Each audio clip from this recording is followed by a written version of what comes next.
जब कोई अपना धोखा दे दे, बुद्ध बुद्ध के शब्दों में जीवन की, हम सबके जीवन में एक न एक बार ऐसा क्षण आता है जब कोई अपना जिस पर हमने आंख बंद करके भरोसा किया हो, हमें धोखा दे देता है। ये धोखा किसी भी रूप में हो सकता है, मित्रता में, रिश्ते में, व्यापार में या फिर प्रेम में। इस एक अनुभव से हमारी दुनिया जैसे थम जाती है।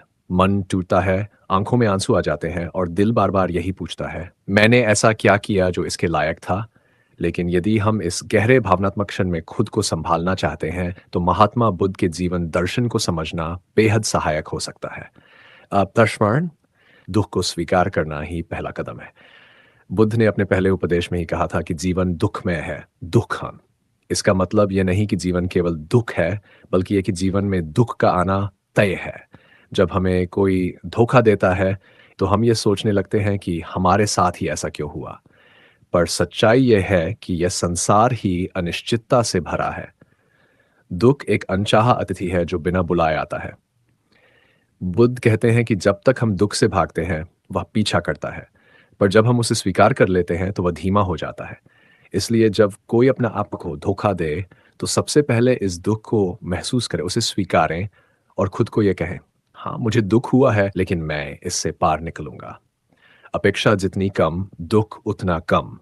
हम अक्सर सोचते हैं कि जिसे हमने प्रेम या भरोसा दिया, वो बदले में हमें कभी धोखा नहीं देगा।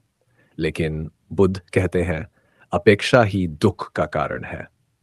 यदि आप जीवन में शांत रहना चाहते हैं, तो लोगों से अपेक्षा करना छोड़िए।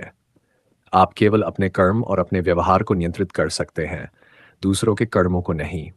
धोखा देने वाले ने जो किया, वह उसके संस्कारों और समझ के अनुसार था।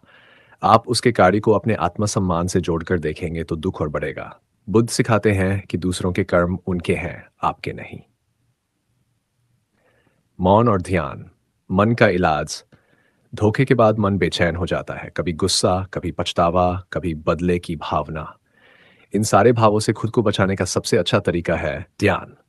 बुद्ध का विपश्यना ध्यान हमें सिखाता है कि हम अपने भीतर उठ रही भावनाओं को बिना किसी प्रतिक्रिया के देखें।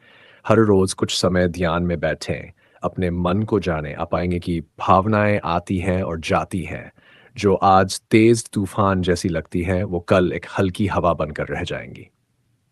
चार, क्षमा, मुक्ति की चाबी। बुद्ध कहते हैं, घृणा से घृणा समाप्त नहीं होती, केवल प्रेम से होती है। जब हमें कोई धोखा देता है, तो हम भीतर से टूट जाते हैं। लेकिन उस व्यक्ति से घृणा करके हम खुद को और ज्यादा जहर पिलाते हैं। क्षमा करना आसान नहीं, लेकिन यह सबसे बड़ा आत्म उपहार है।